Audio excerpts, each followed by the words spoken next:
However, the teams that we are going to be seeing in our final series of the day are 4-2, meaning that the winner of this match will move on to the next stage of the tournament. The losers will not. So there's a lot on the line here for these teams, and it is going to be Willamette University taking on Oregon State University. The Paladin band for Willamette, the Warlock for Oregon State. It's Druid Priest Warlock against Mage Priest Paladin. So a good amount of variety for our final series of the day.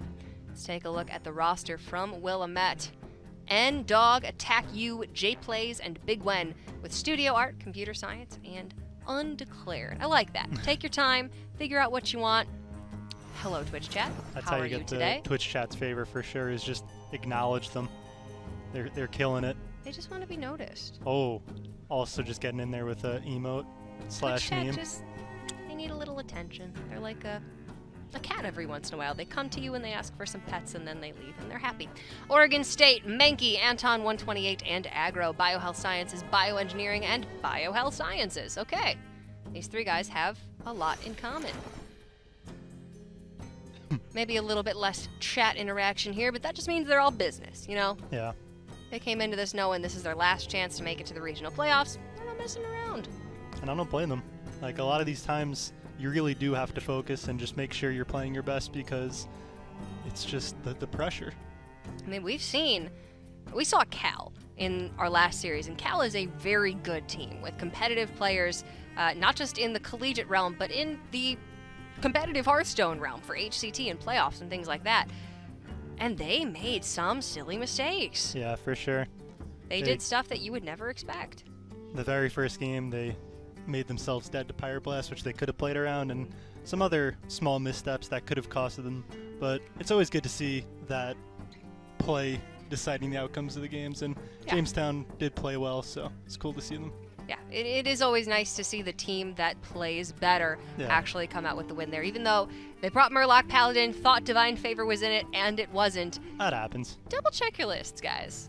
Even if you're playing a lot of Hearthstone, you know, just Santa Claus those. Make the list, check it twice. You're always going to be happy you did. But going into this last one, clean slate. I'm glad that we've seen a large variety of lineups today.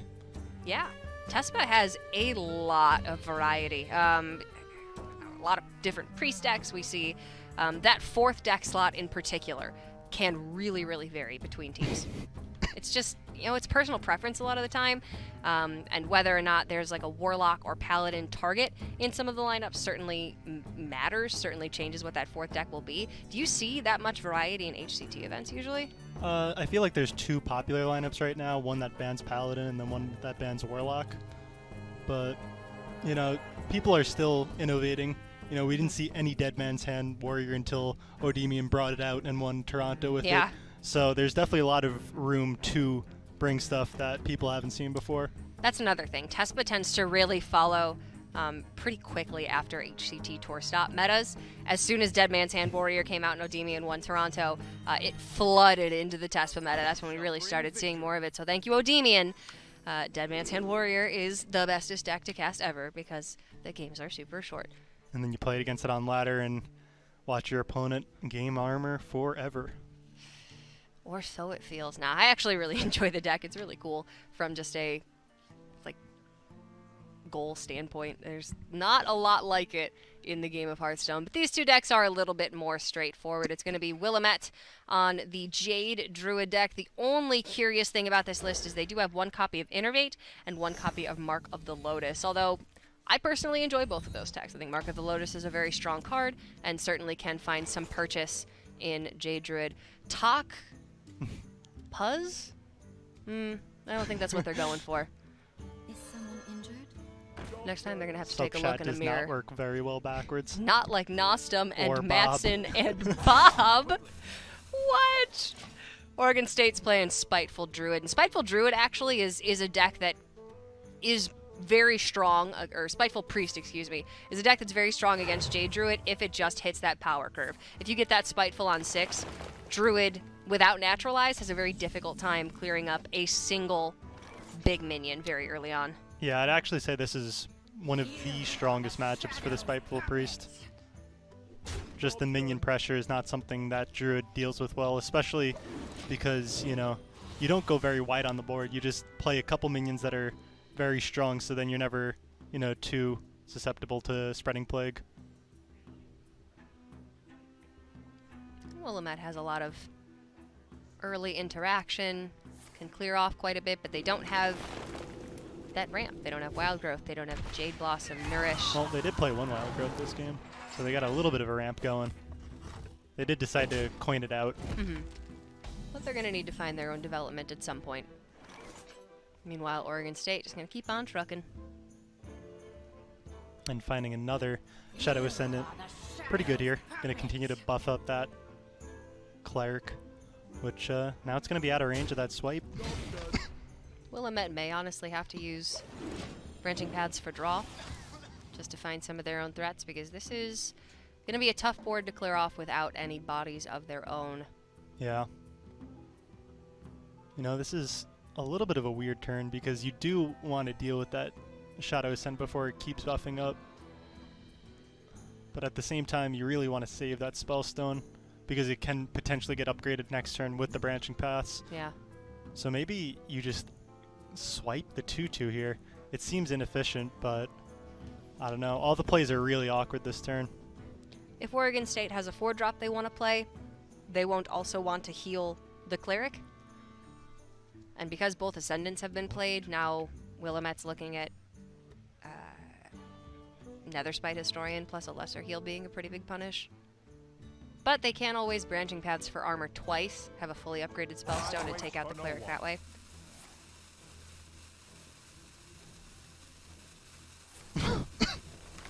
Suppose they could also do it this way. Go for swipe and an upgraded Spellstone next turn. Yeah, looks like that's what they're going to do. But that doesn't take into account the Ascendant with an additional buff. Yeah. I wonder if you ever not play this minion to guarantee that the Cleric gets the buff. I mean, even if Willamette clears up this Cleric, you're still left with a Twilight Drake on board then. I think Oregon State's happy to just have any form of pressure here. Yeah. And there's still a 50% chance that this hits the Cleric. When you play Spiteful Priest, you're almost always just playing your minions on curve. Just feels good sometimes. That's Spiteful on 6. Free from Amber on 8.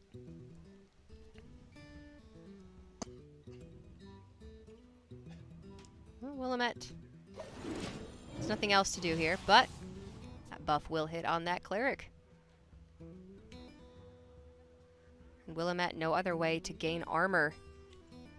In a bit of a tough spot.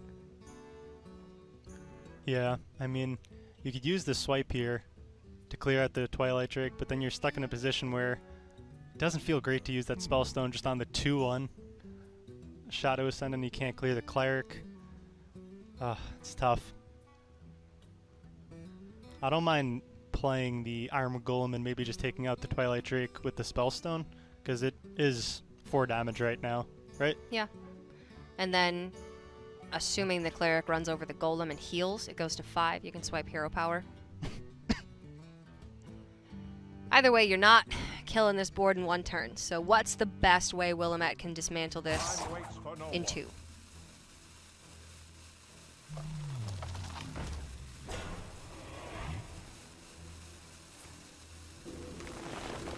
Definitely think this was their best line. But, man, you know, things always look a little bit close in this matchup, and then the Spiteful Summoner comes down, and that could just really blow you out. So I'd imagine they're going to start this turn with going for that draw on the Cleric. See what card you get off the top before you make any of the other decisions. Find a Talon Priest, maybe. Get to keep that Ascendant around. Yeah, that would definitely be the best draw. But Glimmer, not the worst. Fills out the curve. Oregon State doesn't have to attack here. This Ironwood Golem can't attack unless Willamette has 3 armor. That is right. Could always just wait to trade it in next turn while getting the buff. Gets punished by swipe a little bit because he could actually punch it this turn now that he has 6 mana. But it does get the buff. Lists are open. Glimmer Roots should always be. Yeah, if you want the 100%. card, you could pick it out. There's definitely situations where you don't always want the card, but Jade Idol, now you could go infinite too. Not realistically, but, you know. Oregon State can race on Jades. Or they could just Spiteful on 6 and win the game.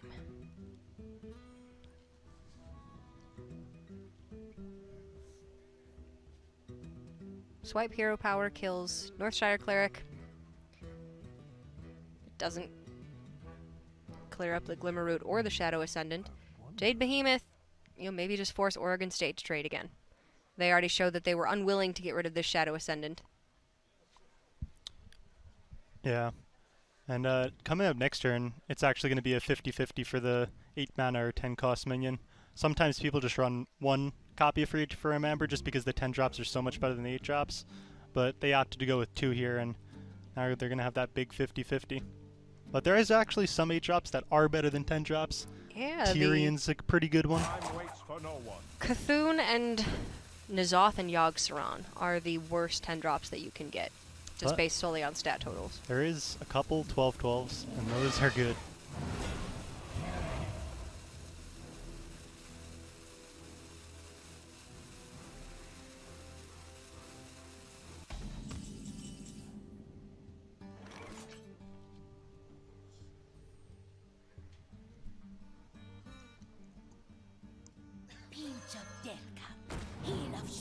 I do like that Willamette went with the Jade Behemoth, knowing that Oregon State would want to play Spiteful on 6. And the trades aren't super clean. Oh, that's good. And that even pulls out some dragons. It's got some useful text on it. Okay. Not bad. We were talking about that 12-12s are pretty good, and I think this one's going to prove to be this game. And I don't believe that they have a Naturalize in the Druid deck like we saw No. earlier. No, they don't. So they don't really have a way to kill this at all. They have, you know, Spreading Plague to buy some time, but that doesn't kill a 12-12. It just delays the inevitable. It's going to take Willamette. I don't even know if they can gather enough damage to kill this Deathwing. Yeah, you could swipe it eventually, but how do you deal that beginning 4? Oaken Summons doesn't... Oh, Oaken Summons pulls Fandral. Yeah. So maybe this is just Spreading Plague. Yeah, trade in the 1/1 into the Cleric and make some 1/5s, I'd imagine. Or maybe the swipe is pretty good too. You know, you leave yourself with just the 12-12, but at the same time, I feel like you want to get value out of the Spreading Plague first, and then swipe. Because if you isolate the 12-12, then your Plague is sort of dead. Yeah, that's true. Oregon State doesn't have to go wide. They can just kill you with Deathwing Dragonlord over 3 turns. 2 turns if they play anything else this next turn. So swipe removes a lot of initial aggression on the board. It was a good swipe, but nothing will be good enough. Oh man, and they could even give it more HP. Hashtag bring back mulch. Can you imagine mulch in this meta? Holy crap. Would it be good? I think it'd be great. It'd be alright. Naturalize is pretty similar to some extent. Obviously, the card being drawn is a little bit of a drawback, but Mulch is like at least 37% more fun. yeah, until it gives you another Deathwing Dragonlord. Yeah. A shadow. I mean, sure. What's Willamette gonna play that you actually want a Twilight Acolyte? In this way, Oregon State has... they have 17 on board. Free from Amber does have some lethal outs. I believe Charged Devilsaur is the I think that's the only one, only yeah. one. But 7 damage is a good amount. Can confirm. It's always nice hitting face with those bad boys. A lot of ways the Jade Druid tries to come back in this matchup is using Spreading Plague to buy time while making Jades at the same time to then put stats on the board to trade into the minions. But only having the Spreading Plague and no Jades just means he's just not going to have the stats, and the Druid removal spells aren't good enough to kill this Deathwing. No. So even if you are buying time, you're not buying time to do anything. Druid removal spells are fine for Paladin. They're fine for a bunch of dudes. They are not good for big stuff. Yasharaj, Wow. anybody?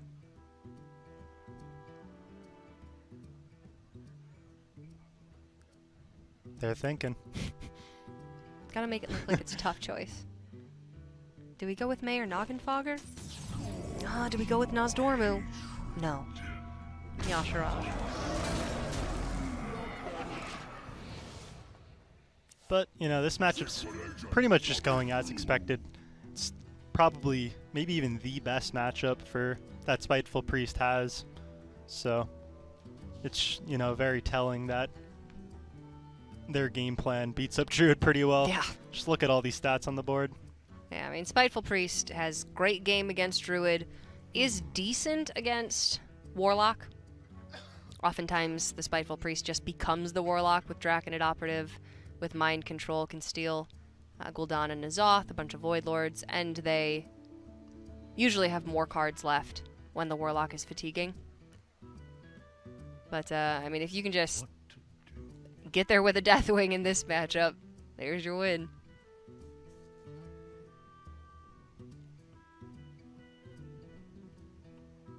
Time waits for no one.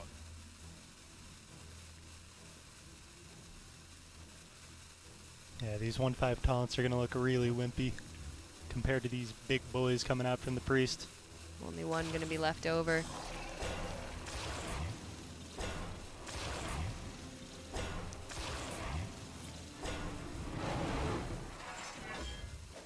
I'm very ready to watch the same 2 turns happen back to back. Uh-huh. Spreading Plague attacks some minions, Spreading Plague attacks some minions, and then eventually Priest will win. they're going to punch through at least one of those big guys for lethal damage. It's gonna take a hot second. And Spreading Plague is gonna be 6 mana, heal like 30. Yeah, there's Twice. nothing, you know, awful for Yasharj to pull either. There, you know, there's no Doomsayer in the deck that's gonna, you know, really. Yeah. There's no way Oregon State is gonna lose the game off of this Yasharaj. Willamette will, though.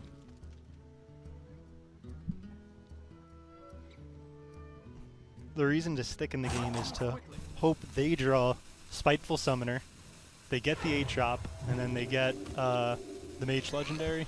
Ooh, Anomalous. Anomalous, yeah. Yeah. So that's the out you're looking for, is you need them to play that second Spiteful Summoner. But Oh, okay. Well, now Ah. now it's brutal. never lucky. Won't even get into how Willamette would have needed a way to kill Anomalous. It's always funny to hear players talk about why they didn't do some things. Like I've seen players not play Spiteful Summoner like in a situation like that because they're thinking like, oh, the only way I lose is Anomalous. So sometimes when good players are ahead, they are trying to think of every possible situation that a wacky thing that can happen. I and am just 100% play to around win. those. How can I possibly lose? And when you're massively ahead, that's your job. Exactly. And Spreading Plague, gonna come out again. Time waits for no one. No amount of ultimate infestations can save Willamette here. Especially since that amount right now is 0. But like 100 Spreading Plagues might do the job. Think about this, that this Spreading Plague is better than Reno Jackson here. Ew. Go back up to 30? Ah, I'd rather put all these 1/5s on the board. It's better than Ice Block. Are we rotating this card? But at the same time, it's not bringing them back into the game in this situation. Oh, hell no. Deathwing might. And Yogg-Saron perhaps could. But that is pretty much it. things used to be different. There used to be clear ways to come back no matter what. It used to be that every deck had Yogg, and that no matter what the situation was, if I live till that turn 10, I have a dream. And sometimes that dream became a reality. There was always a reason to play it out. But now you can't even play it out and say that the reason is information, because It is open deck list. decks are open. And I think this might be the final turn for the Jade Druid. I'm not quite sure if Priest is going to have enough to push through lethal next turn, but it's going to be close to it depending on whatever the Jade Druid does.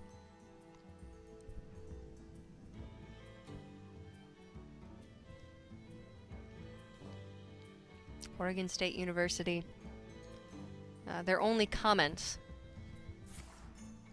that they made on their bios were 10K Plux, engineering is hard, and I changed my major 4 times. Time waits for That's no fun. I feel that. I didn't do that, but How are you supposed to figure out what you want to do? I'm an indecisive person. If somebody's like, where do you want to go to eat? No. I'm pretty sure that's just everybody, ever. There's gotta be somebody who's like, I know exactly the place.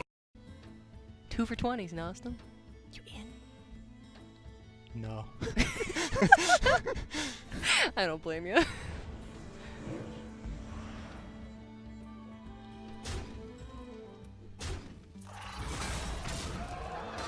Alright. Woo! Game's over. Priest has won. They did what they're supposed to do. They made big minions. Druid looked at them. They made up some taunts, but at the end of the day, Priest got there. Oregon State built their brick house. Willamette blew a mighty win. But the engineering from the engineering majors was too good. That's what you have to expect.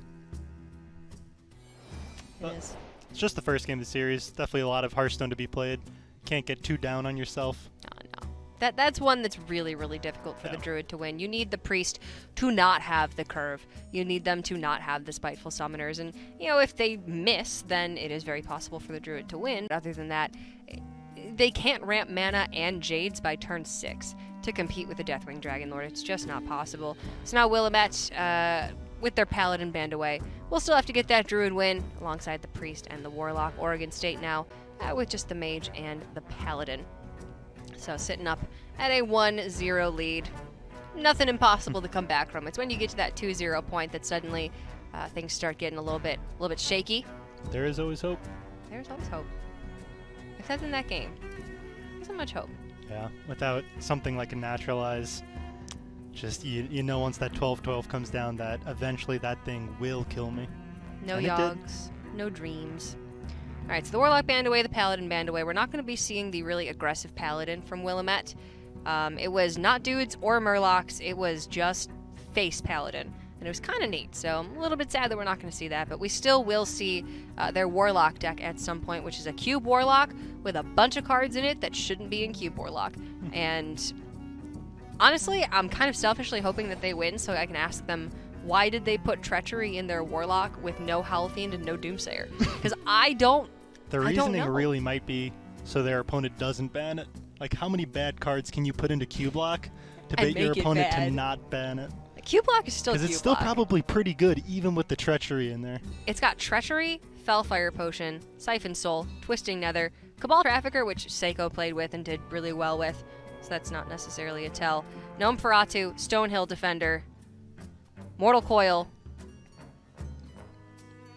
and a Shadow Flame. The only synergy that we could even come up with for the Treachery was Cabal to then get the Halfiend. Yeah, or Unlicensed Apothecary. Yeah. That could be pretty good. But other than that, besides that, you know, a little bit weird of a dead deck. card. but they're going to bring this Jade Druid back out first in Oregon State on the Secret Mage. If they find that Alineth, this is not a bad matchup for the Mage, but Druid just has so much armor game that it can really feel like an uphill battle sometimes, even with all the burn.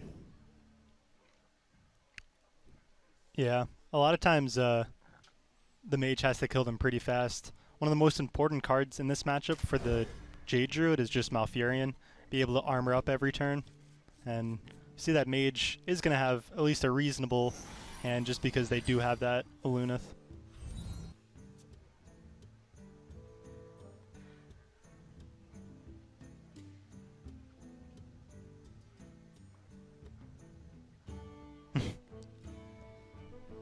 I'm getting in there with another emote for the chat. Definitely trying to play it up. Excited to be on broadcast. And they look like they're just having fun. They do. They really do. At what point, though, are they trying a little too hard? You know, just play it cool, Willamette. Play it cool. I mean, as long as they're having fun, who cares? They're laughing, playing Hearthstone. It's a game. Killing it. Maybe have it a little bit less fun when your opponent gets that mana worm on turn 1, but you got a Wrath. It's all good. It's also relevant that Mage is on the coin because you have that coin which counts as a spell for the mana worm, and also that means your opponent does not have it to proc something like counterspell. That's very important. Whoever has the coin tends to sway the matchup against the Secret Mage quite significantly. If, for instance, Warlock has the coin and can proc counterspell with the coin instead of with one of their healing spells, which is usually the other, makes a big difference. So the Mage win rate goes up quite a bit.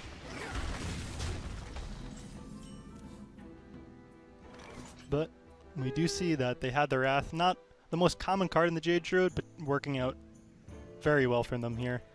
Probably the single best target for a Wrath to hit. It's still so weird to hear not the most common card in Druid. I thought Wrath would be played forever, but just the concept that there's too many good cards. Sometimes you have to cut Wrath. Man, it's been one of those evergreens for so long. Oregon State coining out that Arcane Intellect instead of saving coin for Alaneth because their mindset is, we need to make it to turn 5. And right now our hand is not good enough to do that. Gotta find some early minion pressure to negate some of the armor that the Druid can gain, so expend the coin now on the AI and hopefully find something like a Kirin Mage. But instead they just find Heavy Bird. Yeah, this is one of the weaker Oy. Jade Druid draws that we've actually seen today. No ramp, no proactive plays. Definitely not where you want to be at. And now you're in a situation where you're a little bit scared of counterspell. Oregon State has so much damage. You can try to shoot your own minion if you're scared of it enough, and then Jade Blossom.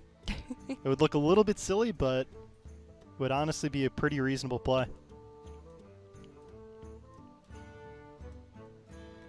If that Spellstone's not upgraded, it's not the most useful, as most of the minions that Oregon State will be playing are either 3 or 5. But it's not difficult for Druid to deal 1 point of damage, so Yeah. keeping it's not a bad idea either. How badly do they have to play Jade Blossom this turn, though? Probably pretty badly. Time waits for no one. If I was the Druid, I would be shooting my own minion for Yeah. sure, and then be sad when it's not the counterspell and you see some laughs coming out. But although it looks really silly, it's just you're playing around a secret. It's the right thing to do. 2 counterspells, 2 explosive runes, 1 ice block, 1 potion of polymorph. So intended to take down Warlock.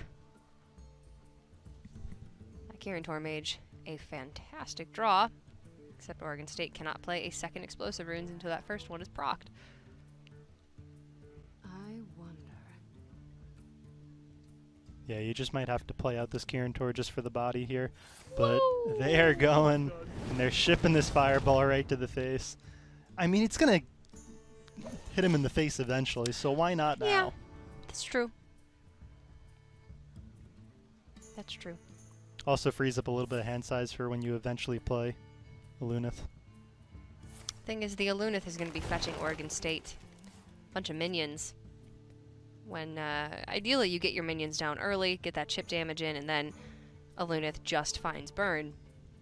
Drawing in a bit of a mismatched order here. Yeah, and Oregon State was really hoping that they would play a minion there so then they could pair this Kirin with the explosive runes number 2 for free.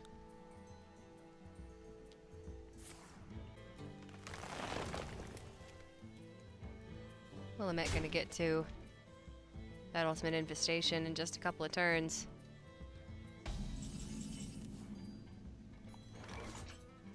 Well, it's something. Well, they can coin out the weapon here. Oh wait, no, they don't have a coin. What am I saying? They could if they had it. Yeah.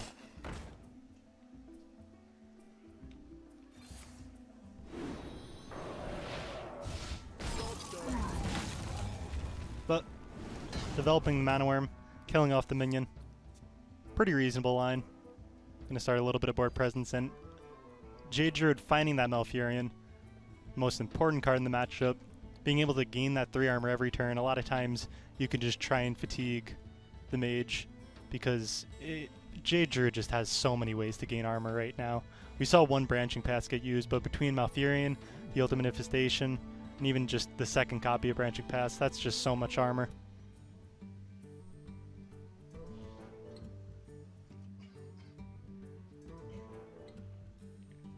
Yeah, the Malfurion's just exactly what Willamette needed to get to that UI turn safely. What to do? Like we were saying before, this is not an unwinnable matchup for the mage, but the druid just has so much life gain that even with a relatively slow start from the druid, it'll be very difficult for Oregon to get the burn that they need. It was going to rely very heavily on that early chip damage. And Admirable often likes to say, good Hearthstone players pick spiders. That is a general rule because the spiders are often the better pick, and it's not always obvious that is the case. The spider's definitely going to line up insane here. There's no Frostbolt or Medivh's Valley to help clean these up, so gonna be a huge deal. Oregon State dropping this counterspell when Willamette goes to 9. If they'd played Alaneth this turn and then played the counterspell when Willamette went to 10, they could have potentially stopped that Ultimate Infestation. But here Willamette could swipe, proc the counterspell, go into UI next turn.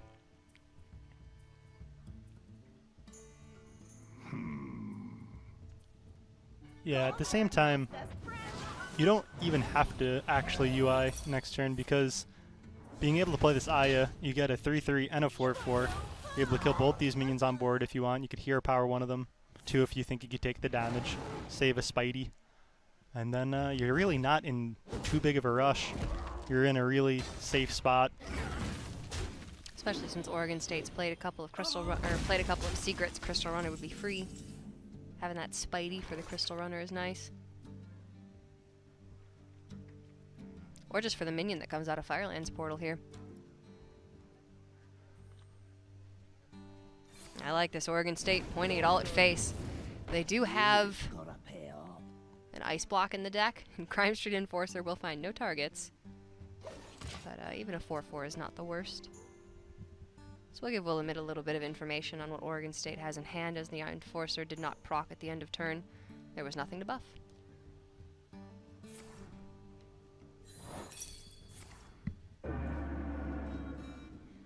Yeah, a lot of times as mage you want to get that Alunith up as fast as possible so then you could start being really efficient with your mana by cheating out those secrets with cards like Kieran Tor and Cabal Lackey. Wait, that's not the name of the card, is it? What's? Yeah. Oh, it is? Mm-hmm. Then what's the Warlock card? Plagued. As we look down Cabal at the deck list. Trafficker.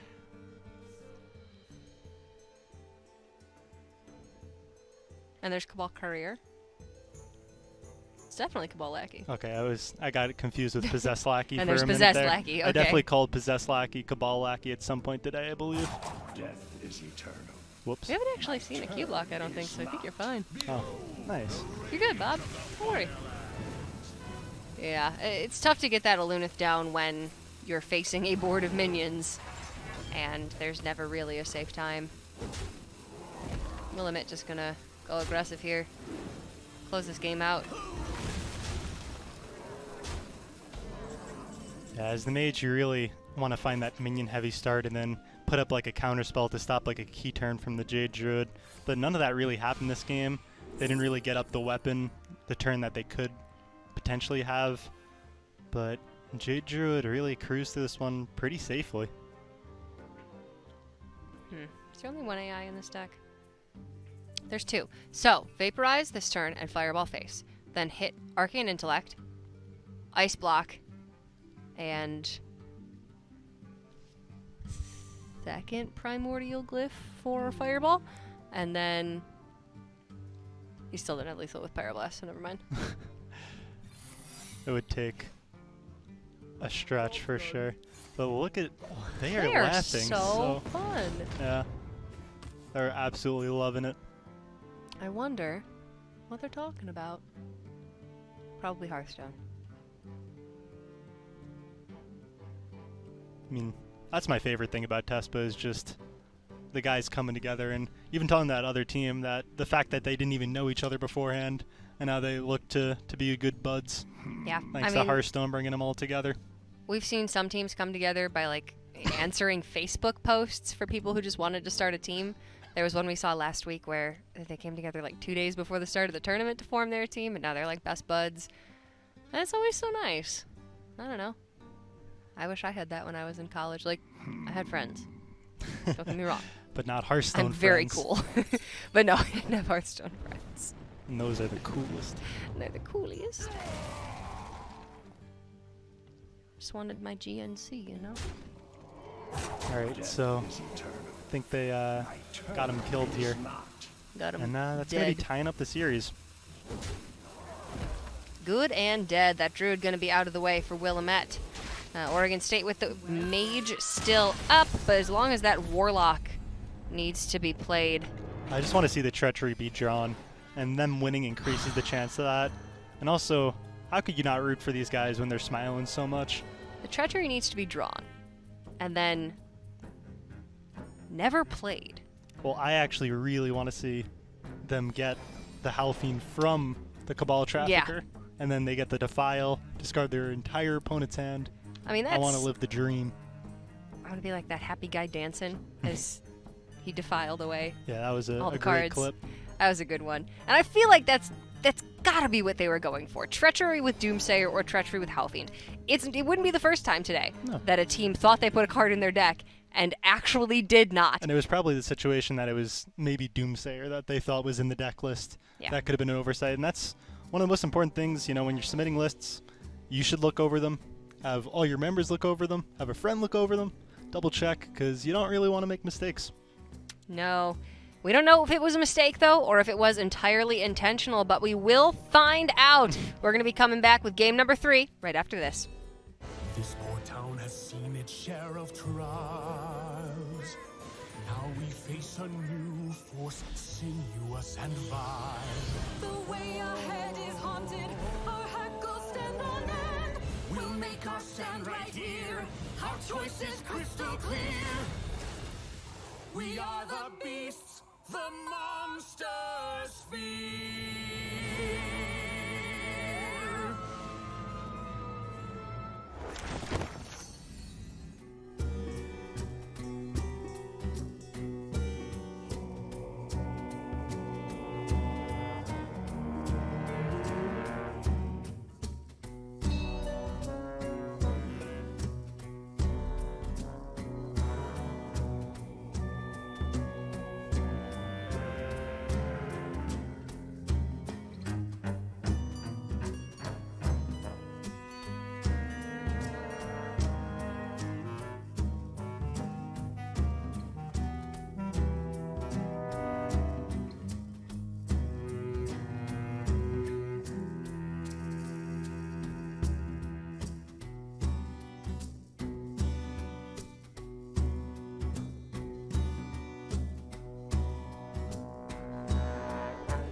We're about to get into game number 3 of our third and final set of the day in our 7th and final week of play here at the Hearthstone Championships for the Swiss rounds at the very least. And getting into game number 3, the Druid from Willamette is off the table, and Oregon State have won with their Spiteful Priest. So now it's Priest Warlock versus Mage Paladin. 4 unique classes going into this third game, and we have been actually seeing quite a bit of diversity today. I believe 3 different priests in 3 different matches. I think we've seen every class today besides Shaman. We didn't see Rogue.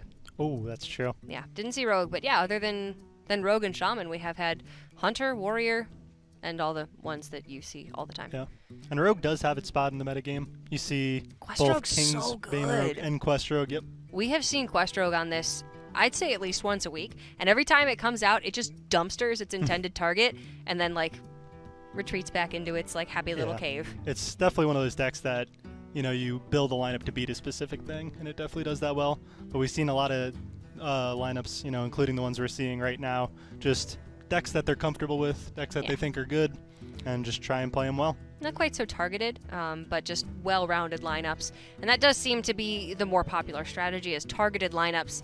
If your opponent doesn't bring your intended target, then sometimes you are out of luck. Yeah, you can't control what your opponent brings to the table, unfortunately. So the consistent across-the-board lineups are certainly more safe. But I do love a Quest Rogue coming out and kicking some Warlock butt. That's always fun to watch. Not today. We still got 3 matches tomorrow, though, so you're going to want to come back then and find out. Somehow I don't think we're going to see any Shaman, but Unfortunately. I suppose you never know. Getting into game number 3, however, it's going to be the Spiteful Priest for Willamette and Oregon State back on this Mage deck. Again, this is a very winnable matchup for the Mage. This Priest has a lot less healing than a Control Priest, and certainly no armor gain like that Druid previously. And Willamette still playing it to the crowd. These guys are... They're loving the attention. And you know what? This is the first time I've seen them on stream. I'm glad they're having fun with it. Yeah, you definitely want to put someone on stream that wants to be there, and they really are loving it. And as the priest in this situation, in this matchup, I usually mulligan every single card looking for Dustbreaker. They decide to keep the Cabal Talon Priest, one of the best minions to have on curve. But a lot of times if you can't find that Dustbreaker in time, you just end up losing on board to the Tempo Priest. I mean, the Tempo Mage. Tempo Priest. That's a good new archetype. I mean, this is basically Tempo Priest. Without Play the minions right on curve. Yeah, without the 1-2-3 curve, if Oregon State were to have Mana Worm here, this would be pretty difficult for Willamette, but fortunately for them, you see them very, very happy. Yeah, nothing on 1. You always have to cheer whenever the Mana Worm doesn't come down. They only got 2 of them. It always feels like they always have it, but, you know, sometimes there's a little bit of bias in that. Mana Worm on 1, War Axe on 2, Gadgetzin on 6, and Miracle Rogue is... You know these guys are healing the face. Classic move. Well, that's very nice of them. Oregon State not going for the thank you. A little bit incorrect, and their eyes are popping out of their skulls when they see this counter spell. He lit up when he saw that. Something to play alongside that Kirin Torn Mage. However, playing against Spiteful Priest, no spells are going to be played until, at the very least, turn 8. Because again, Mage has the coin. It's a big benefit. Usually when you're playing an aggro deck, you want to be on the play. You want to be going first. But with Mage and Counterspell, things are a little bit different. Certainly don't mind it going first if you have Mana Worm. Even though this counterspell isn't going to get procced anytime soon, that's okay, because it does mean that this Medivh's Valet is going to be active whenever you want to play it. Eeh. That's the goods. And their Spiteful Summoner, that will certainly be very helpful on turn 6. Willamette here, very worried that this is Explosive Runes. But Oregon State playing, I believe, 4 secrets, 2 Counterspell, 2 Explosive Rune, 1 Ice Block, 1 Potion of Polymorph. So 4 different secrets, 6 total. A lot to play around. Well, you know that you don't have a 4-drop for next turn, so if you do play, you know, your worst minion this turn, potentially still play the better minion next turn if you're afraid of the Explosive Rune. And they made the wrong guess. Yeah, ooh. Throws up his hands. Well, there's the runes and now. sadness. It's always great to see expressive players. Especially since it feels like in HCT especially, we get a lot of players who you can't tell if it's a live camera or if it's just a picture of them. Yeah, with the increase of live tournaments, more players are getting better at, trying to show little to no emotion, because sometimes you're just staring at the player right across from you. But in a situation like this, they don't see each other, so you could show all the emotion you want. That is just not me. Like, if I'm having fun, you're going to see it on my face. If I'm upset, you're going to see it on my face. Yeah.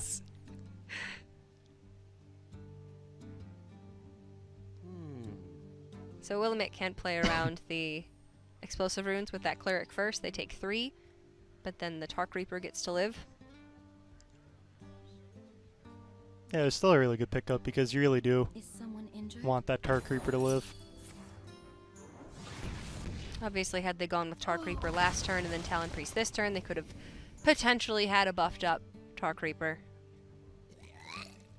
But they chose to play around that explosive runes, value the Tark Reaper more highly than the Talon Priest.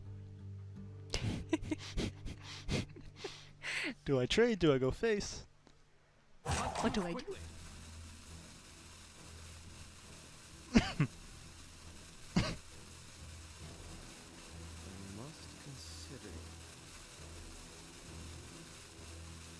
Of the players on Willamette University, we know that Big Wen has a pet hedgehog named Snowball.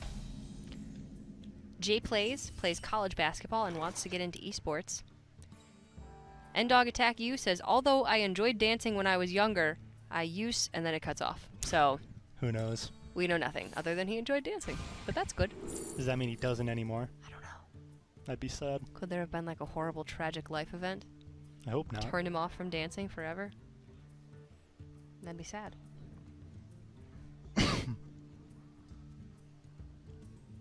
To the face. Hmm. Very aggressive. They really just want Willamette to have to trade over that Talon Priest. So I think they know that Spiteful Priest has no healing in the deck. So they might be on the game plan that they don't think their opponent's putting on enough pressure fast enough, that they're just going to try and go all face with all the burn. Because they do have a good amount in hand. We see 20 damage in hand. Obviously, it's going to take a bunch of turns to get there, but Willamette deciding to value the heal rather than the pressure from Cobalt Scalebane to start buffing up those minions. So they realized what their opponent's game plan was and recognized that they want to heal every turn if it's reasonable. That's a tough call to make. Scalebane is such a big threat on board. Yeah, but look at what their opponent's doing. They're not even taking out that Tark Reaper. Oh, that Bone Baron's awesome. Challenging the Tark Reapers. Oregon State has nothing for 6, at least that pushes damage. They can take the time to draw a little bit, develop that Kirin Tor Mage. Hopefully they pick up a secret as well. Yeah, and even though they probably want to heal face again, if you don't play Spiteful Summoner this turn, dude, it's when so are you easy. playing it? Hit free from Amber. Trade over your Talon Priest. Red Light Lord. That does seem to come up a whole bunch whenever I'm playing Evolve Shaman. It's like anytime I need that 8-drop, boom, Rag Light Lord. I heal back up, they concede, and then, I get my first win as Shaman. Happy Nostrum. Yeah. Now you just need one more to get your 50 gold. Or is it 40 still? Pinch of death cup. Heel of shoot. Depends on the quest. The quests where you need to win 3 with a single class, those are 50. Yes, yes. Alright, well this is 10 mana. That's definitely one of those.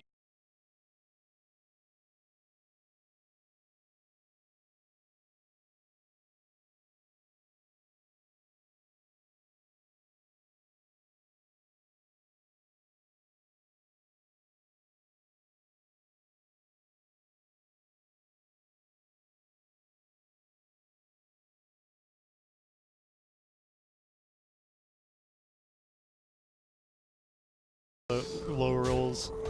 Don't One of love the to see 3 that. worst minions from the 10 drops, but still decent here. Better than getting an 8 drop into Anomalous. Oh yeah. That could always be a nightmare. Oregon State find a secret. secrets. You know, they really just have to find one more burn spell. Because they're definitely shipping this Firelands portal right to the face.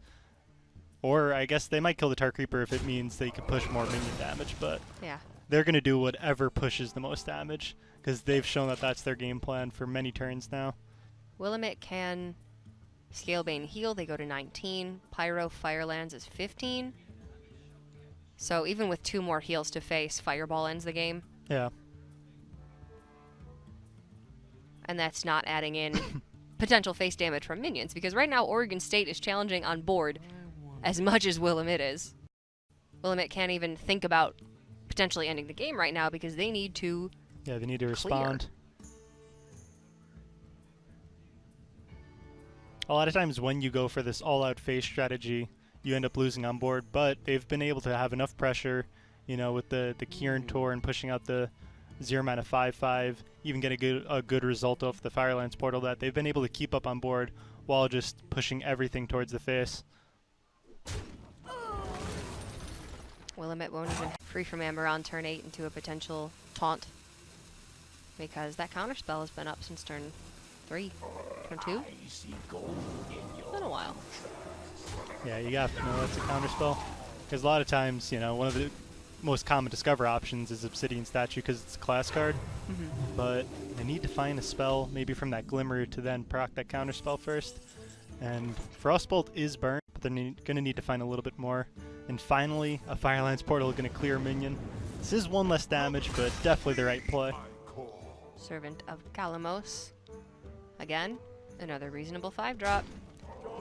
And Oregon State have 13, 14 over 2 turns with a ping. Willamette at 15. Glimmerroot can find Ice Block, but counterspell active. Yeah.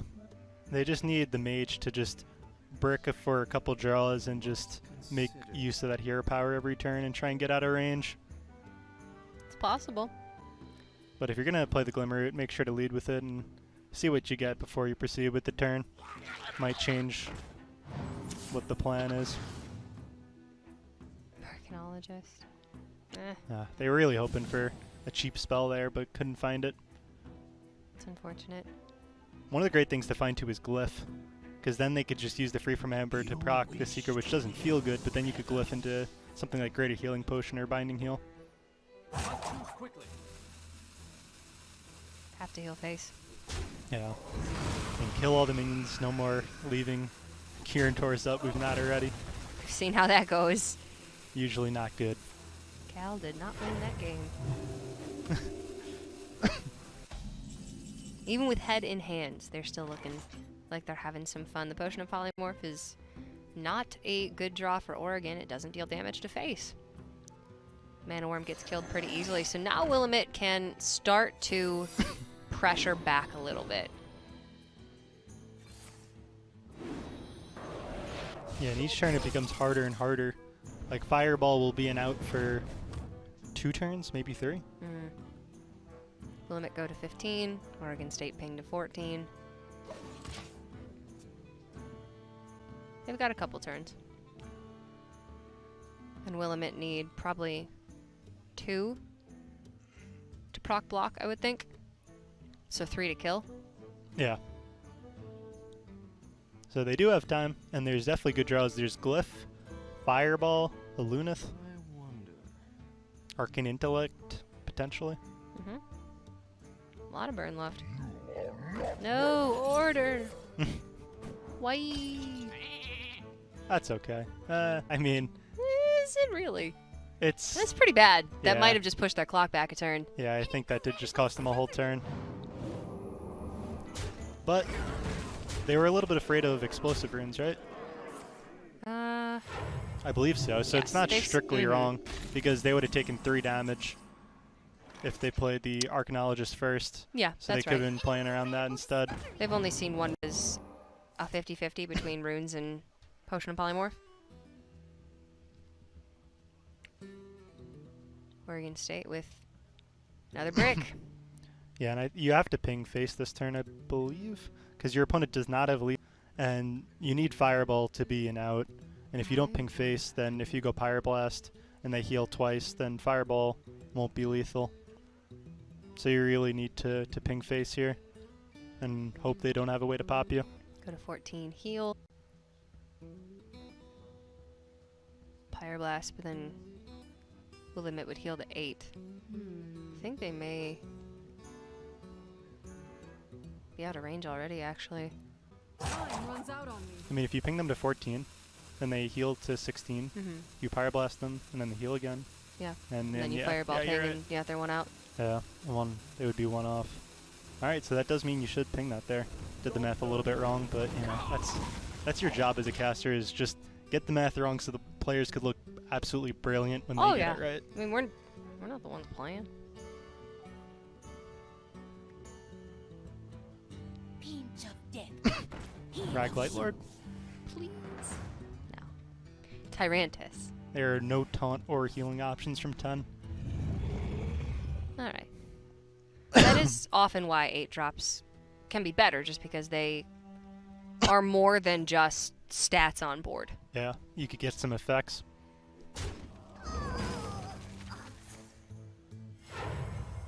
Alright, Willamette gonna pop block next turn. So in 2 turns, Oregon State will be dead. And I think they need Glyph. Oh. Well, okay, they could Pyroblast here, and then they're on a draw to top deck burn for lethal. It's definitely very doable. They just have to believe in the heart of the cards. It's not impossible. Friendship will get them there. There's Medivh Valet, Frostbolt, Glyph. My Oregon State's deck has no pathetic cards. There's a lot of live draws and potential lethals.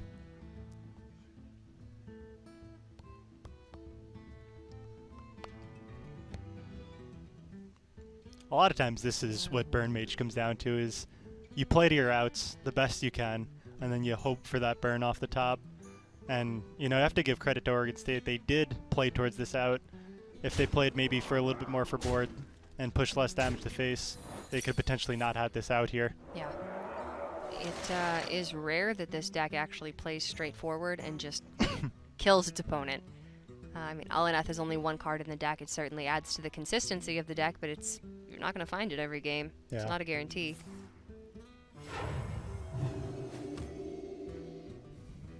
Willamette know that that's counterspell. Yeah, part of the reason you definitely want to play this free from Ember is you want to remove Medivh's Valet from a potential out. That's a We good know point. that they do have another secret, so even if they did clear it up, that wouldn't be a problem, but Oh, Alex Straza. something to play around. That's so good. Oh! Oh! Okay! Play into their outs, and Oregon State will be rewarded here. Very, very close. And The Willamette, opposite reactions. heartbreak and joy. Oregon State going to go up 2-1. This Mage picking up a win against the Spiteful Priest. Priest taking just a little bit too long to get on board. And the Mage with that Frostbolt off the top at the very end. That's going to be enough for them to pick up that win. So now it's just down to the Dude Paladin for Oregon State. Willamette still with that Spiteful Priest and their Warlock? Question mark. Which is sort of like a control warlock, right? Besides the weird cards. It's a lot of things. Oh, it actually does have cubes and everything. Yeah, it is Okay, cube it is block cube block. with control tendencies. Yeah. It has Siphon Soul, it has Twisting Nether, it has Treachery. That was the saddest part about the game ending like that. It's not a guarantee that we're going to see this warlock I deck know. anymore. Okay, this is still a deck with 2 Defiles. Yeah. And 2 Defiles are still really good against Paladin, probably better than Priest, which has Duskbreaker, but against dudes you need a lot of removal, and Duskbreakers can fizzle.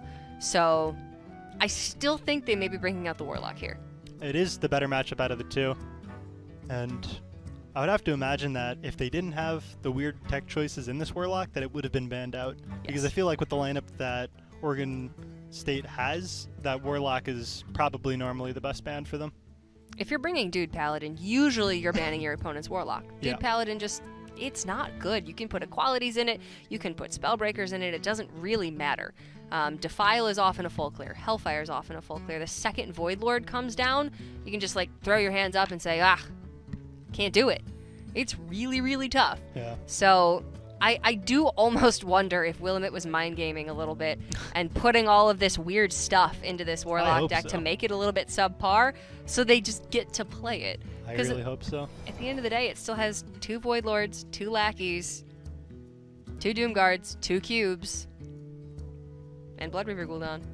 Yeah, and if we see Priest versus the Paladin first, the real question is, how many Dustbreakers are you going to draw? You get 2 from the Historian, 2 from your deck, because you need them all versus Dude Paladin. Yeah, you really do. This is such a difficult one to win for this Priest, especially if the Dude Paladin has Call to Arms on 4, if they have Stand Against Darkness. Every board that this Paladin makes is a potential game-winning board. And finally, we see a Righteous Protector in Paladin, its rightful spot. It's not a guarantee, apparently. Not if you're wanting to hit face. But for the sake of everyone out there who wants to see this Treachery Warlock deck, Willamette's going to have to take this one, and they're going to have to find Dustbreakers to do it. I do think Shadow Ascendant is a fine keep. This is one that, unfortunately, you just can't keep that Spiteful Summoner in. There's not a lot of them, but this is one of them. Yeah, and finding that one drop to go with the Shadow Ascendant is just so important, because if you do keep it and you can't find the Cleric, then it's just not very useful. 2 mana 2/2, not what you're looking for. That's a fantastic hand. Just yeah. Cleric, coin Cleric into heal. Yeah. Very nice. You're going to find those Dustbreakers. Oh, the first time we've seen the PogChamp. The 1/3s just fight so well against Dude Paladin. Willamette have a meme for every appropriate occasion.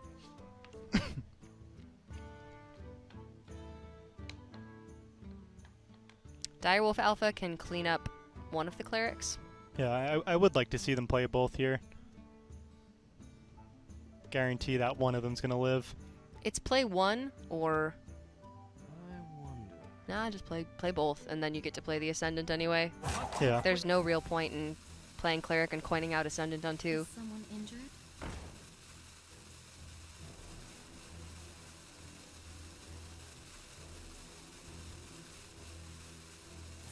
And they realize double Cleric, pretty strong start against Paladin. Helps you fight for board immediately. That's the Priest has.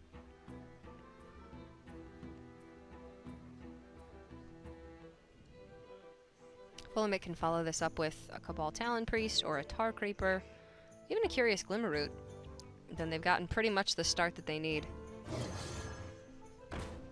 It's always funny watching Dude Paladin play against Priest, because a lot of times they just make the board of 1/1s over and over and over, and then eventually they'll use the cards like Level Up or the Stegodon to then threaten lethal with the final board that sticks.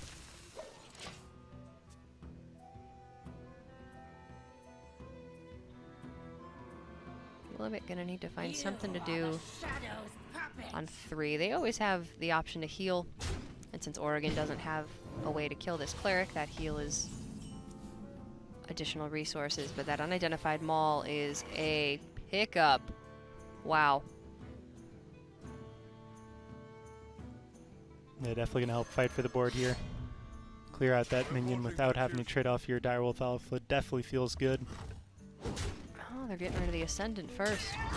So Oregon State making this play means that they think that Willamette has a 3-drop in hand. Yeah.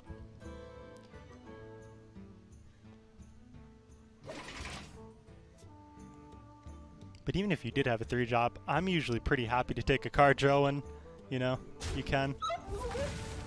A general rule for Priest back in the day was if you could draw a card, draw a card. There's Duskbreaker, but no dragon. So 1 piece. I'm always so... Oh, wait. I was about to say I'm always so scared to play Jailer against Priest, but I forgot. It is Spiteful Priest. You don't have to worry about that Potion of Madness. Nostum, we saw a Spiteful Priest like 2 or 3 weeks ago that did have a Potion of Madness in the deck. That's special. And it hit the Potion of Madness with the Spiteful on stream and still won. Wow. And his reasoning was he just didn't have one of the cards to put into the deck. Okay. I don't remember what card it was. And they put in Potion of Madness, not remembering that it would. Yeah. You know, that'll happen. Whenever, Hearthstone's trying to recommend cards, it doesn't always take that into consideration. Like, whenever you build Spell Hunter and it's like, oh, you don't have this card? Well, try plopping this minion in your deck. It's like, no, I'm trying to play Spell Hunter, man. Kindly Grandmother is a good card. Oh. That's how this works. Whoa. Whoa! Wow. Why? I don't know. Dustbreaker? No. Yeah, I really not quite sure about that one. Feel like you just have to kill the cleric in that situation, and it's definitely going to be a pretty big punish being able to clear this knife juggler and heal it back up. So, yeah, if Willamette were to want to play Dustbreaker this turn, the cleric would die for free. So I get it, but Willamette will kill the juggler, heal up, and Oregon State's just going to play level up, actually.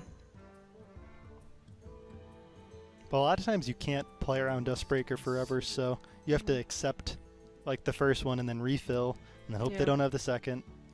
And then when you have the second, you hope they don't have the third from Historian. Oregon State's kind of lacking on the refill right now. Which is strange. That's one thing that usually Dude Paladin thrives. Yeah. Refilling the board.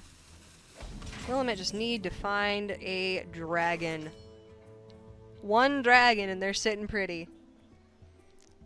It's always tough. Like, you don't really want to use the level up until the Dustbreaker comes out, but you didn't see it last turn, so you might have a read that they don't have it. But at the same time, you really weren't under that much pressure. But we do know that there's no dragon yet to activate this Dustbreaker, but okay, there it is. Fairy Dragon. Coming in clutch. Perfect timing. Willamette going to be able to roll into Spiteful Summoner on 6 if Oregon State doesn't present a really threatening board.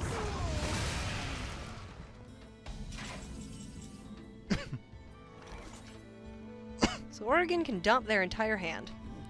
And they are playing 2 Divine Favors. So kind of on the dump hand, hope we find Call to Arms Divine Favor plan. Yeah.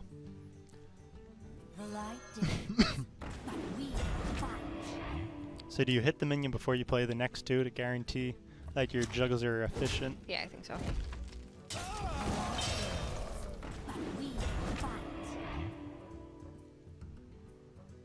Yeah, and I like them playing the jailer here.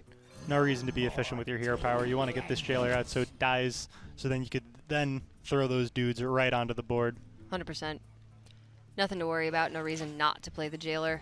If Willamette has Duskbreaker here, I don't think they'd be playing it. So 50-50 for 8 versus 10 drop. If Willamette wants to go for Spiteful this turn. Again, I feel like if you're not playing Spiteful this turn, when are you playing it? So it's turn 6, jamming it. 8 drop. Let's see. Is it Tyrion? Is it Anomalous? Is it anywhere in between? It is Calamos. Calamos Primal Lord. Not the best, but it's okay. In Consecration, one of the tech cards coming up here. Not the best in this matchup, but still a little bit of damage. In the deck to go up against other aggro decks. Yeah. If you're doing a Dude Pally Mirror, Consecration's going to be much better than Equality. That's why it's funny that they ended up banning Paladin in this matchup. I don't think that was their game plan going in. No, but just looking at that Warlock deck and the Paladin being a little bit non-traditional, maybe they got scared. Yeah. And again, I like playing all these minions here, going all in. No reason to try and be efficient with your hero power. You know, you've already seen one Dustbreaker. You just have to hope they don't have the second one. Yeah. And I don't even think you trade into this 4-1, because if he's healing the minion, that means he's not healing face. And you're always happy to see that. And it doesn't really play around anything. Dustbreaker is going to be the same, rather if you trade in or go face. And I think they're going to realize this and push the 1 extra damage, which is always relevant. Ooh, maybe not. I mean, you have 2 Divine Shielded taunts in the way. Oh my goodness. Wow. That's I did like the all-in strategy, and, you know, it only got punished by 1 card off the top. Well, I guess 2. Historian into this could have been the same thing. Yeah. But now he could Dustbreaker, heal up his minion, and that's just so brutal.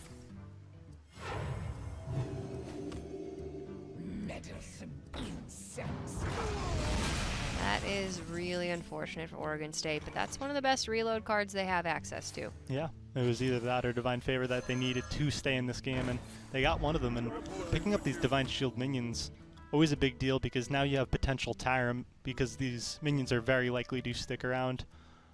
As a Spiteful Priest, a lot of times you're never worried about killing your opponent, because against Paladin in this case, because you're fine always making the trades, because eventually you will win on board. Oh, wow. So I wouldn't be surprised if we see a 7-2 going into a 1-1 here. I actually really like this list from Oregon State. They have 2 Consecrations, Sunkeeper Tarim and Vine Cleaver at the top end. So definitely the Consecrations are for the mirror, but Vine Cleaver gives you that little bit of extra oomph against control. Yeah, Vine Cleaver is even starting to make an appearance in some Murloc lists just because it's such a good value card. Helps you in those grindy matchups where you play for board. That's not good. I really want to see another one of those. The ancient one. Yeah, Oregon State definitely wanting a taunt there. Obsidian Statue having a higher appearance rate because it is a class minion. Yeah. Would have been the best choice. There's that Vine Cleaver. And that, that's going anywhere but face. You're doing it wrong. What?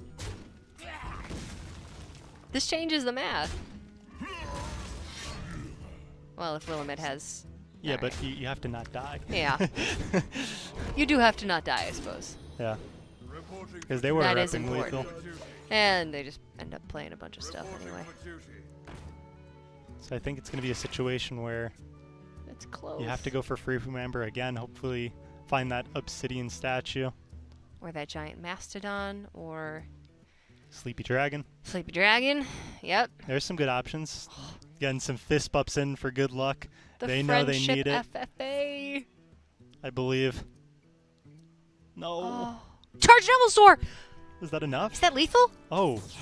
Wait. That's lethal! That is lethal. That's better than a taunt. The Wow. power of the fist Okay. bump. Oh my. I didn't even consider that. Oh my A lot of goodness. times, anytime there's a potential out with Charge Devil Sword, that's all the casters are saying. It's like, oh, they could get the 7-attack minion, kill him here. We were so focused on the taunts that we forgot, man, they have a lot of power on board. And I did not see that coming. I haven't actually gotten Charge Devil Sword for lethal in a very long time. I'm Yeah. always like, ooh, I have this chance. Just never see it. When it All I popped up, get are I was like, Obsidian what are you getting statues. excited about? If they can't clear enough on board, and then they were just dead. You just win the game. Who knew? Charge Devil Sword can go face if you haven't just played it that turn. That was the power of fact. friendship, getting that good luck. That The was fist totally bumps all friendship. around. That was 100% friendship. Of course.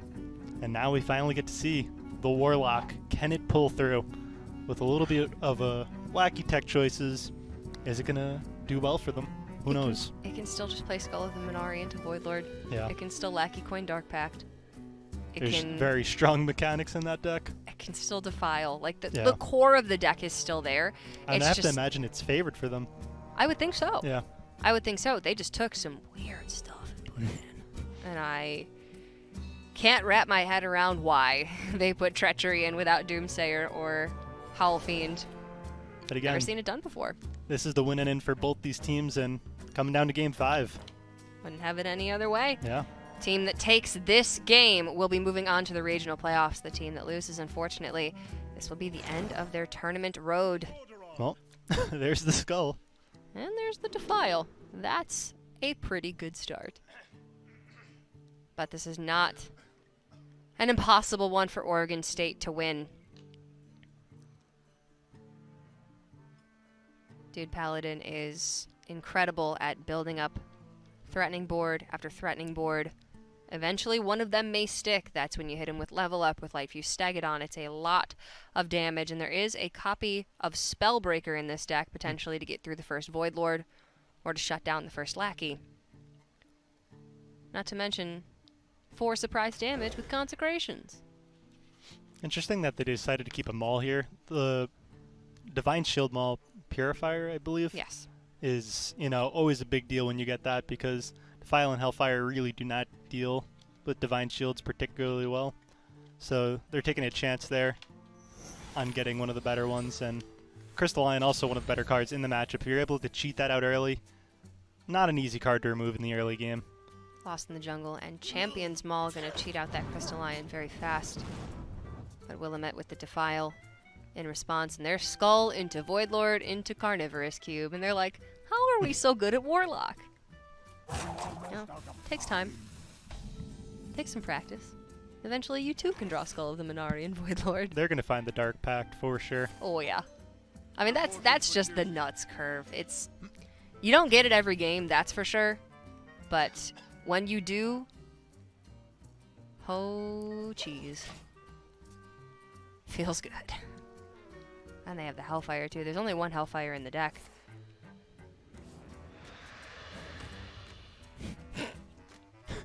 Why? Why? Oh, I know. So, Skull of the Minari pulls out Voidlord, cube the Voidlord, and then say, here you go. I like how he instantly points to his brain. Just thinking, throws up the Monka S sign. What is the reasoning? Why you do this? There's even a Fellfire potion in the deck. They took out Hellfire and put in Fellfire potion. You know, maybe more players have to look into this. If you have the best deck, you know, Warlock's one of the best decks, often gets banned. How many bad cards can you put into it while it's still being good and, you know, it bait bans? It's definitely a real thing. How can apparently. I get my Paladin banned instead of my Warlock? Make them both weird, but make the Paladin look good and make the Warlock look bad, but it's still secretly Seriously, being though, good. like, Oregon State's Paladin is teched for the mirror with the double consecration. They would normally ban this Warlock, but because of the... I don't even know if you call them tech choices, just the bad card. Just the bad cards. Yeah. The Treachery, the Fellfire potion, just... Well, Fellfire potion at least has some application. What is Fellfire potion going to kill that Hellfire's not going to kill? Uh, Double level up dudes? Alright, you got me. Yeah. Well, it's pretty good against Priest. Doesn't kill ops. That's true. Yeah, kill skill beans. Oregon State not happy about that. They had a lot relying on that Crystal Lion this turn. Yeah. But the Jailer's going to mean that Crystal Lion will hit the board eventually. Unfortunately, probably not before Skull of the Minari does. And I said they would find the Dark Pact in time, and they surely enough have. And I would just use this Spellstone right now because you are 100% going to put up the weapon next turn. That's like always going to happen. And then you just want to be able to survive the turn you play it. So... Do you really want to give your opponent 3 dudes to play, though? Like, if you don't kill Jailer, it's not dying. Yeah, but at the same time, you know, there's always options like Called Arms or even other potential plays. If they're playing 3 dudes and I'm playing Skull, I think I'm going to be pretty happy about it. Especially Skull into Voidlord. That's and true. especially you 100% do not want to tap in this situation because it opens you up to potentially finding Doomguard. So whatever they do, just do not tap. Like, the winning line is Skull on 5, don't die, Yeah. hit Voidlord, cube Dark Pact. You win. Game is over. You almost never lose from that spot. As long as you have 1 point of life, you heal for 8, you go to 9. Good.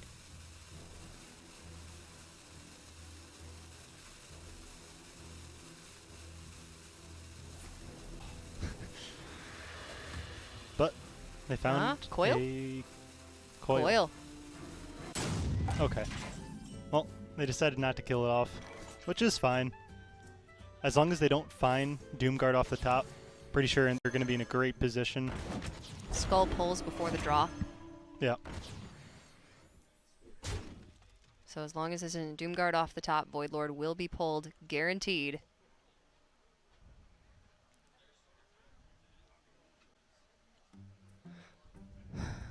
And then Willamette will cube and Treachery.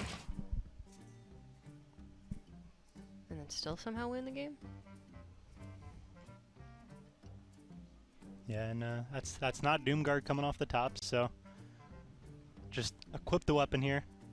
You don't think about it too much. They might be thinking that this is a little bit too much pressure, but there's nothing that you die to if you equip this weapon. And then you always have the insane recovery with the cube and the Dark Pact. You get It puts 2 Void Lords, 3 Void Walkers. You don't get through that. and you heal for 8. Yeah. You don't lose if you play Skull of the Minari here. You probably don't lose if you play Hellfire Mortal Coil either, but like, Yeah. you really don't lose if you play Skull. I mean, if you do anything but Skull, you always open yourself to that option of pulling out a Doomguard. Sometimes that's how an aggro deck wins, is when the Doomguard comes out first. Come on, guys. Skull on 5. I believe. Staying alive. Come on. There we go. That is correct.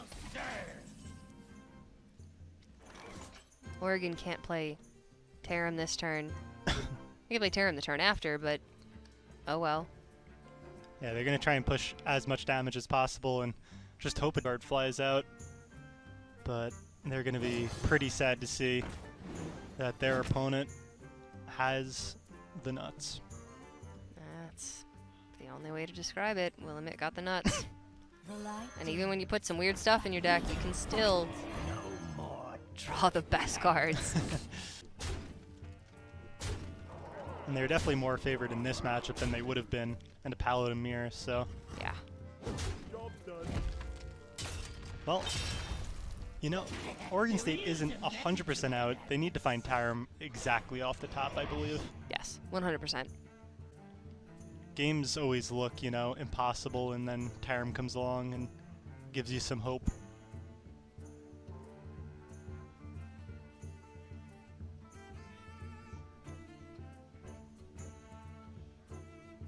Is Shadow Flame ever a consideration? I would not do it, because then your opponent could refill, and then you're looking at this Cube Dark Pack and not really having as much application for it. It's just the Cube Dark Pack is just so unbelievably strong. As long as they don't... There's nothing you die to. Yeah. And who cares if they have all these minions? Even if they have Tyrum, they're pushing 0 damage to face because there's so many taunts on the board and killing the Void Lords that there's just too many attacks.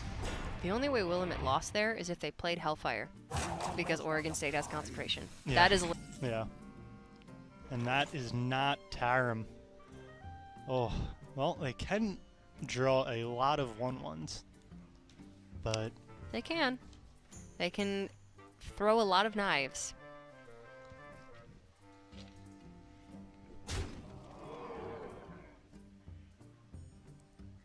So I think you have to look for a situation where you're trying to kill both these Void Lords before you kill the Void Walkers, just so extras don't spawn.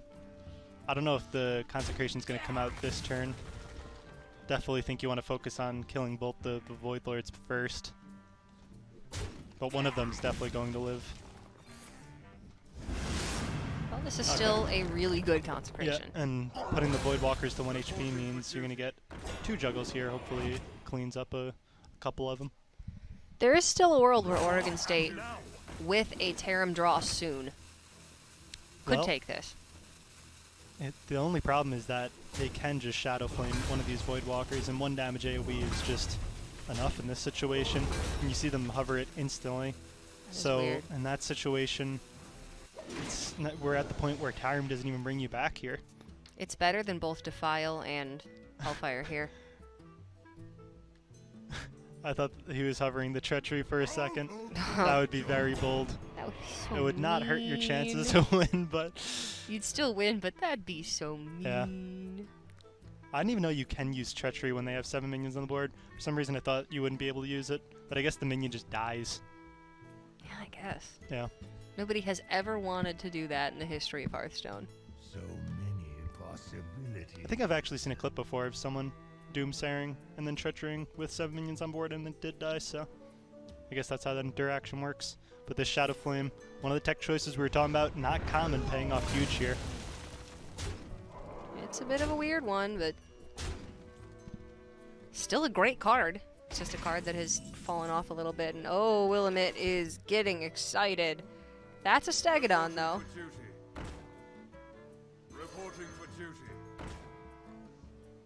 Reporting for duty. If these guys stay alive, maybe there's a world. Yeah, you have to hope for Tarm or another Stegodon, but as long as they continue to remove the minions, which they have access to do that. Ew. Huh. Stop it right now. This is cruel. Well, that's something you can do to play around Tarm, is just eat your Void Lord now. And then you could crack it if they do play a Void Lord. I mean, if they do play Tarm. All the Void Walkers. I mean, you'd be a Come little bit weak to 3/3s. silence, but pretty sure you'd still win in that situation.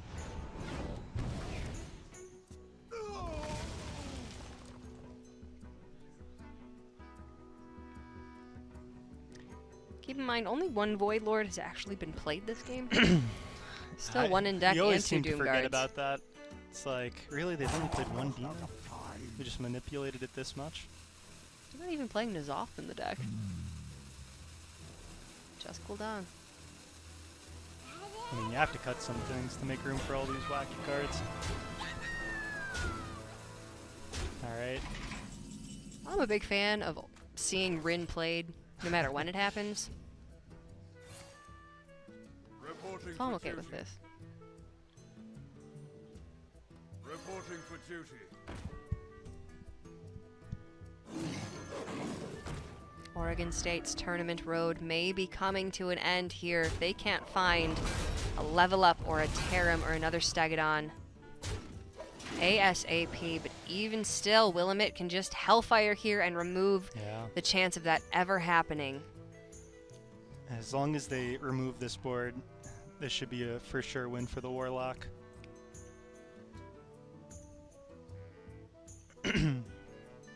Even just Stonehill into the Lion, Hellfire and run over Rin, and you can play a Seal if you want, or Lackey first, and Hellfire, Yeah. get a Demon.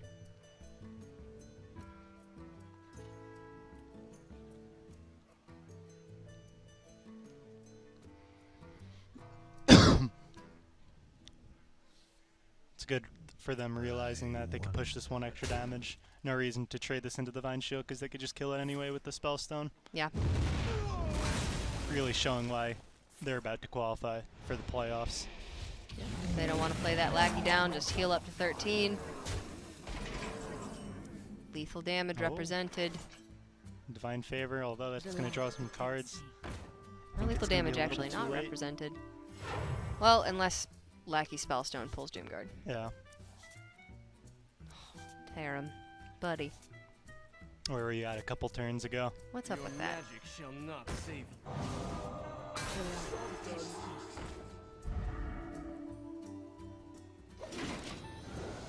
Well played. Yeah, as you said, I definitely like Lackey Spellstone. Even if you don't get a Doomguard, you're getting the last Void Lord.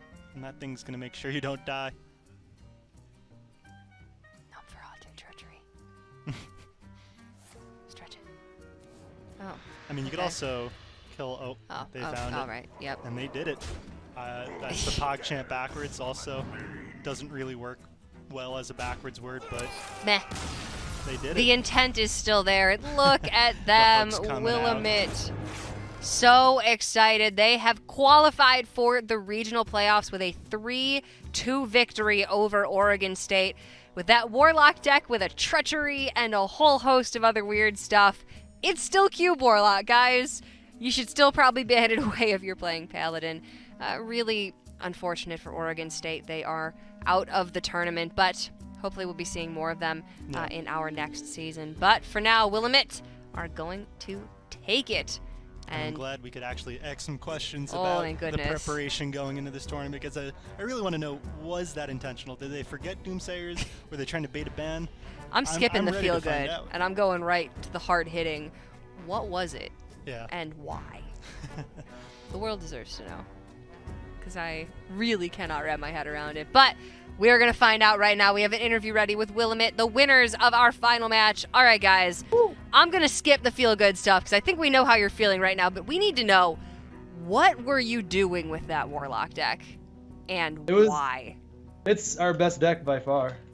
I mean, like, people might think the treachery is bad, but like, there's one combo that works. Yeah, I honestly think it's because a lot of people, the Warlock's really strong, and a lot of people see the treachery and the Kabbalist trafficker, and probably think it's really weak. So we like to use that and hope that we get a Void Lord or a Doom Guard to keep out with the Skull and the Nari, and just have an extra surprise with that.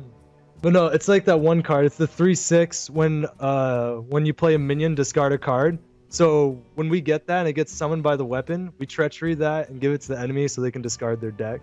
That was the idea behind it. It's kind of mean, but I mean, a lot of people don't really ban our Warlock deck because of that, even though our Warlock deck is still really strong, and like there's a lot of synergies with it. But yeah, I don't know, it still works, and it gets past banning phase because of that. Also, we seen a lot of aggro decks.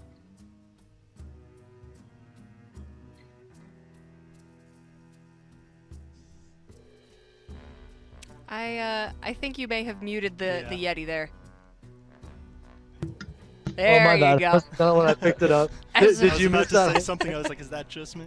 It's okay, I've done it a time or two, don't worry. Yeah, no, Defile with Howl Fiend and Treachery is a sweet combo. I don't know that our deck list actually had that Howl Fiend on it, though, so maybe we were working on some bad information that whole time, but that is one of the coolest combinations in Hearthstone, so I certainly don't blame you guys for wanting to play that, but definitely your opponent's not banning that Warlock away was their ultimate downfall, so now we'll rewind a little bit and get into the feel-good questions. How you guys feeling? You're qualified for the regional playoffs now. That's crazy. We never really came up with it.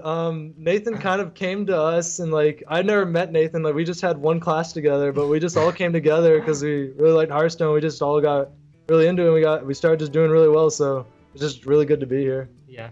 I don't know, and like I don't know. I think our decks like they're different. I think they can like beat some of like the better decks out there, even if they're not meta. So I don't know. I have a lot of like faith that we can win all the way. Well, you guys have definitely proved that creative deck building certainly counts for something, especially in a meta where it's, we're getting right up to the new expansion, the rotation. A lot of the decks are very solid, but they're pretty standard. You guys bringing something a little bit different and proving that you can make it to the regional playoffs as well. So talk to us a little bit about your experience throughout the course of this tournament. You said that you guys met and just started playing this tournament and became friends through this, but has it been a good experience for you? Yeah, it's been really good. Yeah, it's been really good. Just like, I think overall we've all gotten probably better as players, just like individually as well as as a group, and it's just been really fun. So. Yeah, like as Hearthstone players, definitely got me back into the game. I had a pretty long hiatus, about a year hiatus, so I didn't have a lot of the cards, but I still knew how to play again, and like we figured stuff out. And like as far as like growing as friends, like I never knew Nathan or David, but like I don't know, it's been really cool to get to know them now. Like they're two of my like closest friends here on campus. So, yeah, I know. I'm Willamette brothers right here, and it's Willamette. Some people in chat were memeing. Willamette. Willamette. Yeah, I got that wrong the whole time. Apologies. It's okay. But that's a great segue. I've never heard of you guys before. Talk to us a little bit about esports at Willamette. Well, there's not really any. So there actually isn't really any. So like, I discovered the tournament just because I love Hearthstone. I've been playing for like 2 years, and I actually watched the collegiate tournament last year, and I was like, hey, I like Hearthstone, and I don't think there's a big community. I didn't think there was a big community at Willamette, so it's where we don't have like a sponsored like Hearthstone team or anything like the varsity like schools. Yeah. But because like I knew it was a thing, I was like, hey, what are the requirements? And I saw, you have to be in college, and I was like, hey, let me see who in Willamette likes Hearthstone, and that's how we kind of like started getting into the tournament. So we kind of are just like individuals just trying to get into the esports. Yeah, just a little about us. We're in Salem, Oregon. We're D3, so that's probably why no one knows us. Yeah. But like I don't know, with this, like we're really hoping that we can like get a Hearthstone team going with like, I don't know, like we made regional playoffs. That counts for something, and so we have momentum going with us, and I think that's enough to like get the school to like start noticing esports and like take it seriously and maybe give us a team actually. Yeah, that's awesome, man. It's definitely Yeah. fun to watch you guys play. You're very expressive throughout the entire Oh game. yeah. Having the Oh, signs for yeah. the Twitch chat. Do you have any Yeah. message Is for it 'cause of the this? Twitch chat, you know, to that? gain their support going forward? Any Anything message you want for to the say to Twitch chat? I don't know, chat. I'm glad you really liked us. We really realized we're broadcasting. We're like, oh, we should like make a sign to communicate with chat because like no one's really giving chat love. I feel like I don't know when you're streaming, like you want to get chat involved and like don't want them like be like resident sleeper in chat. So we made like Moncast and like just like some other like just text signs like just right before we Yeah, started. I think it was just fun getting the community involved. Yeah. Also, like we don't even like we were thinking even if we lose, we might lose, we're still gonna be the team who has the most fun playing throughout the Yeah, tournament. because Hearthstone is just Yeah, it's I mean, fun. Yeah. ultimately it's a game, and that's what we love to do. I love that mentality, guys. great You're to so see. positive, and that is awesome. Well, congratulations, you guys. Thank you. I am excited to see more of what you have to bring to the table moving forward. Some more creative deck building, maybe, and maybe even a Howl Fiend Treachery to file somewhere in the mix. But congratulations, guys. It's really awesome to see just a group of friends come together and become friends over Hearthstone and just have a good time while playing. It was a joy to get to watch you guys. Good luck. All right, thank you. I mean, I think that's the perfect way to end our first day of week number 7. It's such pure joy seeing them experience the whole range of emotions throughout that match, but ultimately they're just having fun. That was definitely my favorite thing to see today is just the players talking about, coming together to play in this tournament and just being friends because of it. Collegiate Hearthstone is such a different world than HCT, and it's obviously they're People are college happy. students. They're happy. They're college students. They're not professional Hearthstone players. Certainly, you see a lot of people getting very upset, and a lot of people who take it very seriously, and that's absolutely correct. There is a lot of money on the line, but also it's I don't know. They just seem to really enjoy it. When it's not a job, I guess, and it's still just your hobby, you can take it at Play to face have value. fun. It's a game of Hearthstone, Yeah. and I love seeing them making friends and enjoying it along the way. So really an awesome way to end our day of Hearthstone. But I think we can go ahead and take a look at a recap of what went down today. Wake Forest kicked off the day with a 3-2 victory over Duke. Then it was Jamestown with a 3-1 victory over Cal. And finally, Willamette qualified for the regional playoffs with a 3-2 victory over Oregon State. I am never going to forget how to pronounce that now. That's the thing. You mispronounce it for like 2 hours. It's going to be ingrained in my brain from now on. Moving on to tomorrow, our final broadcast day for the Swiss rounds. Liberty taking on Carnegie Mellon. One of them will move on, one of them will not. Lambton versus Rutgers. A lot riding on that match for Rutgers. And then Ohio State versus Notre Dame will be our final qualifying match of the Swiss rounds. So still a lot to look forward to tomorrow with our final 3 matches of the Swiss rounds. And our second and final day with Nostum. If you guys have any questions that you want to ask us, tweet at Team Tespa. Go on Facebook /Team Tespa.